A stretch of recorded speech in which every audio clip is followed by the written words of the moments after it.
SIP का craze निवेशकों के बीच अब भी बना हुआ है। अगर सिस्टमैटिक तरीके से लंबे समय के साथ और एक खास रणनीति अपनाकर एसआईपी की जाए तो ये आपके रिटर्न को कई गुना बढ़ा सकती है।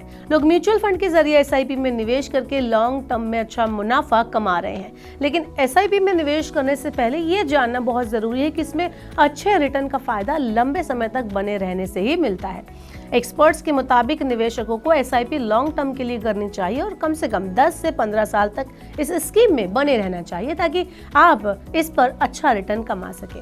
अगर एसआईपी में सही तरीके से इन्वेस्ट किया जाए तो आप एसआईपी में निवेश करके करोड़ों का फंड तैयार कर सकते हैं, लेकिन इसके लिए आपको कुछ बातों को समझना बेहद जरूरी है। यानी अगर आप एसआईपी में सही रूल फॉलो करेंगे तो आप अच्छा खासा प्रॉफिट कमा सकते हैं। कैसे एसआईपी आपको बना सकती है करोड़पति?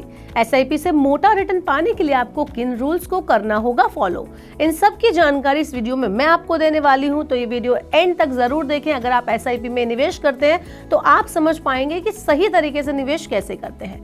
एसआईपी से मोटा रिटर्न पाने का पूरा कैलकुलेशन इस वीडियो में आपको मैं समझाती हूँ।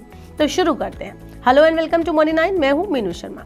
जैसे अगर आप एसआईपी यानी कि सिस्टमैटिक इन्वेस्टमेंट प्लान के जरिए पैसा अच्छा खासा फंड बनाना चाहते हैं, इकट्ठा करना चाहते हैं पैसा, तो आपको निवेश का एक सीक्रेट फॉर्मूला जरूर फॉलो कर लेना चाहिए ताकि आप फाइनेंशियल गोल्स को सही तरीके से पूरा कर सकें।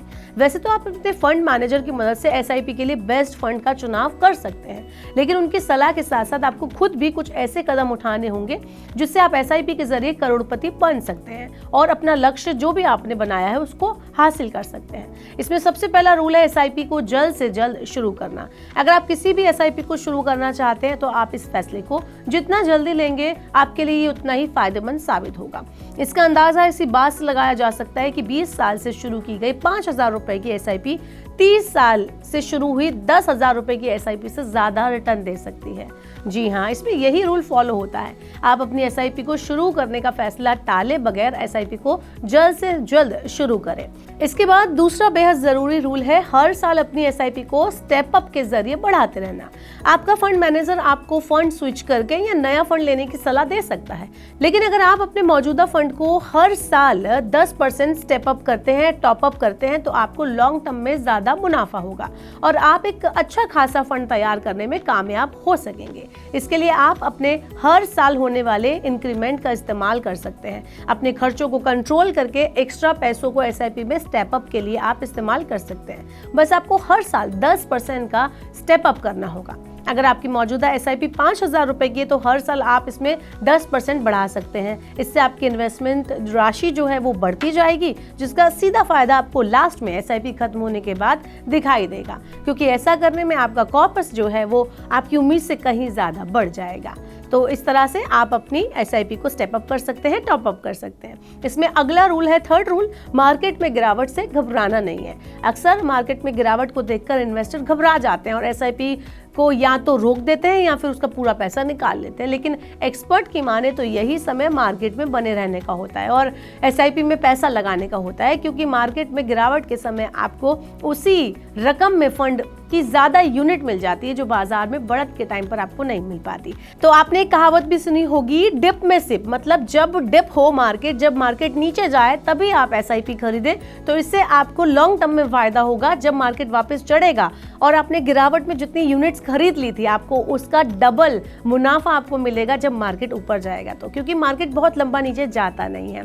इन बड़ी यूनिट्स का फायदा आपको आगे चलकर मुनाफे के तौर पर मिलता ही है। ऐसे में आप इसे ये समझ सकते हैं कि आप अगर मौजूदा समय में 100 रुपए में 10 रुपए के हिसाब से 10 यूनिट अगर खरीद रहे हैं और मार्केट में गिरावट है तो आपको इन्हीं 100 रुपए में 11 यूनिट मिल सकती है। इन ज्यादा यूनिट से फायदा आपको बाद में दिखाई देगा। इसलिए एक्सपर्ट्स का कहना है कि निवेशकों को बाजार की गिरावट से घबराकर एसआईपी से बाहर नहीं निकलना चाहिए, बल्कि एसआईपी में बने रहना चाहिए। Last but not the least, ये है वेरी इंपॉर्टेंट रूल, जो कि है एसआईपी का असली फायदा आप लॉन्ग टर्म में बने रहकर ही बना सकते हैं। इसलिए बेशक आपकी स्कीम का लॉक इन पीरियड 5 या 7 साल का हो, लेकिन अगर आप अपनी एसआईपी के जरिए एक बड़ा फंड तैयार करना चाहते हैं तो उसे 15 से 20 साल तक ले जाएं, उसे आगे तक चलाएं। इसके लिए आपको एसआईपी को जल्द से जल्द शुरू करना पड़ेगा ताकि आप लंबे समय में एक बड़ा कॉर्पस तैयार कर सकें और आप अपने फ्यूचर को और ज़्यादा सिक्योर बना सकें। तो अब अगर आपने अभी तक SIP शुरू नहीं की है तो उसे जल्द से शुरू करें और इन बातों का ज़रूर ध्यान रखें, तभी आप बना पाएंगे आगे चलकर एक मोटा फंड इकट्ठा कर पाएंगे। आपका क्या कहना है इस बारे में, आप हमें कमेंट बॉक्स में बता सकते हैं। और ऐसी और वीडियोस के लिए देखते रहिए मनी 9 और सब्सक्राइब करना ना भूलें मनी 9 का यूट्यूब चैनल। इस सिप से तो नींद टूटती है, लेकिन केवल जागना नहीं, आगे भी तो बढ़ना है। उसके लिए चाहिए एक और सिप। हर महीने छोटी छोटी रकम की इंस्टॉलमेंट यानी सिस्टमैटिक इन्वेस्टमेंट प्लान से शुरू कीजिए निवेश। लेकिन पैसे बढ़ाने वाली कौन सी सिप आपके लिए रहेगी अच्छी? म्यूचुअल फंड सिप से जुड़े हर सवाल का जवाब मेरी सिप मेरा सवाल। सोमवार से शुक्रवार 4 बजे मिलेंगे हम सिर्फ मनी 9 पर।